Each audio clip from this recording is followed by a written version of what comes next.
De fenômeno clubber a assassino, a vida de Michael Alig envolve um crime bizarro, muitas drogas, música e extravagância. Eu sou a Naka, esse é o Horror das Minas, e se você é novo aqui no canal, toda segunda-feira eu trago casos criminais de qualquer lugar do mundo, toda quarta-feira, casos criminais brasileiros. Então aproveita e já se inscreve antes de qualquer coisa, assiste o vídeo inteiro e comenta no final o que você tiver achado do vídeo.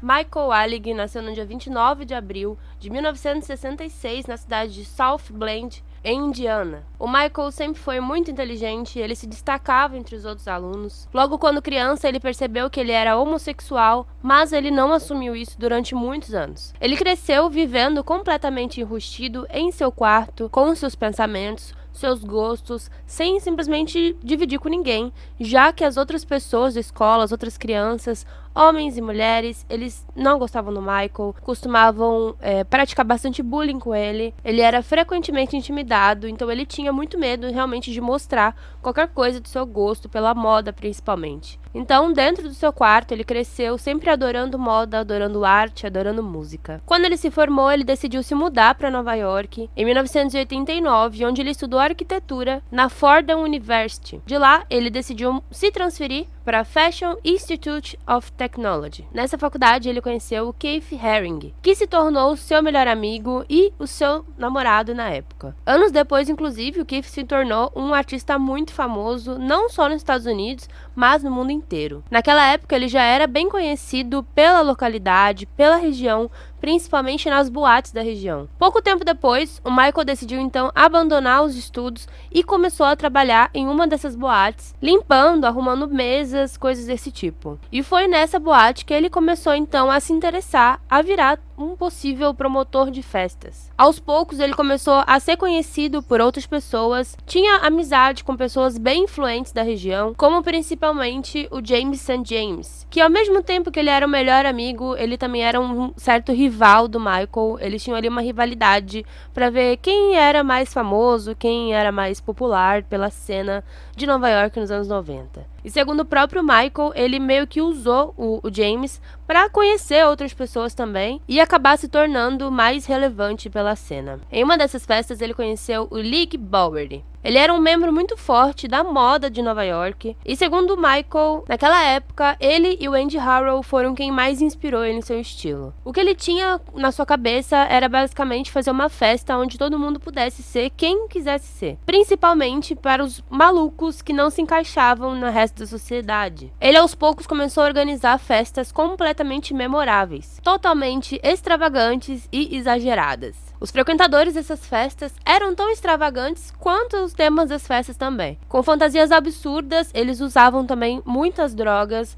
principalmente drogas alucinógenas, que era muito fácil de consumir naquela época, êxtase, LSD, e eles chamavam a atenção em todos os lugares que eles passavam por conta de seus estilos. Inclusive, muitos nomes que hoje em dia são muito famosos, como até o próprio RuPaul, Amanda Lepore e DJ Keoki, todos então naquela época eram um clube, era o estilo Clube Kid, que aqui no Brasil ficou bem conhecido como Clubber, mas lá eles tinham praticamente a gangue deles, né, o grupo deles. O grupo onde o Michael Alig se tornou praticamente o líder, né? Ele era o líder dos Club Kids. Tudo era tão famoso, tão midiático, que esse grupo chegou até a passar pela televisão, dando diversas entrevistas sobre os seus estilos, passando por jornais, eram muitas matérias feitas sobre o estilo deles. Em 1988, o Michael começou a trabalhar como organizador de festas para um sujeito chamado Peter Gattin, que ele era na verdade dono das boates chamada The Timelight. Era uma rede de boates e ele era dono de tudo aquilo. Então com isso o Michael começou a levar suas festas para um outro nível. Foram diversos clubes o contratando e lugares completamente absurdos, como uma festa no metrô, festa dentro do Burger King,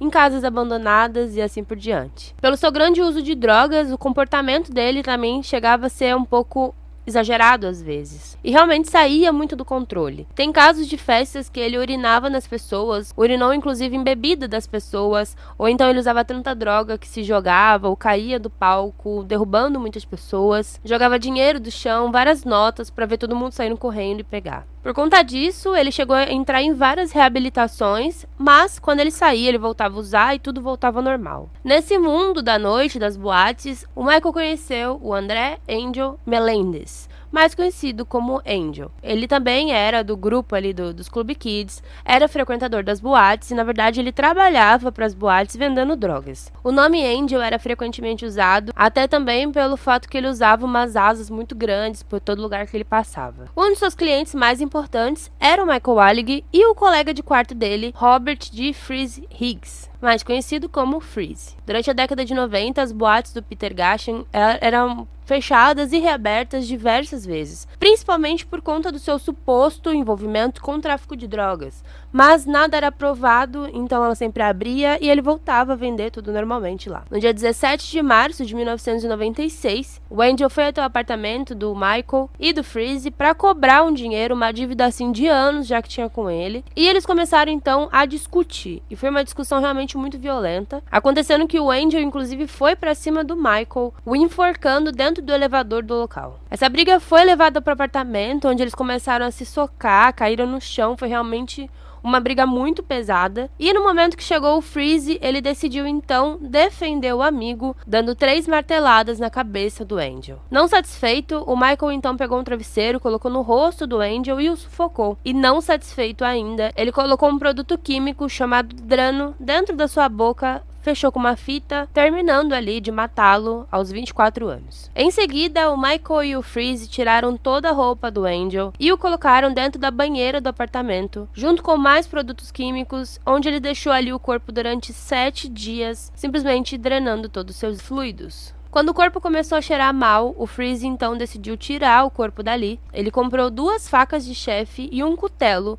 que foi utilizado pelo Michael Walig para desmembrar o corpo. Eles colocaram as pernas, os braços em sacos plásticos, juntaram tudo e colocaram dentro de uma caixa, ainda deixaram no apartamento durante algum tempo e viveram ali esses dias como se nada tivesse acontecido. Em uma das suas viagens de droga, o Michael inclusive ligou para sua mãe, chorando muito, e disse que tinha matado alguém e que depois ele ia se matar, que ele não estava aguentando mais.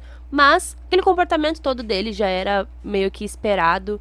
Quando ele usava drogas, ele falava muitas coisas sem sentido, a mãe dele simplesmente ignorou tudo. Então, depois disso, o Michael e o Freeze decidiram então se livrar finalmente do corpo, jogando a caixa dentro do rio Hudson. Por incrível que pareça, depois do crime, o Michael saiu falando para as pessoas como se realmente fosse uma coisa normal. Ele praticamente se gabava dizendo o que ele tinha feito, mas, como eu disse, ninguém levava a sério nada do que ele falava e por muito tempo ninguém nunca acreditou no que ele dizia. Algumas pessoas até suspeitavam pelo sumiço do Angel, mas ninguém queria, ser responsável por colocar o Michael na prisão. Durante esse tempo, a polícia estava, na verdade, mais preocupada em prender o Peter Gatchen do que ir atrás do Angel, já que ele era um traficante colombiano. Então, realmente, eles não ligavam para isso. Nesse meio tempo, o Michael acabou se internando novamente em uma reabilitação e a polícia, inclusive, tentava entrar em contato com ele para que ele fosse depor contra o Peter Gatchen. Só depois de alguns meses, a caixa com o corpo, os restos mortais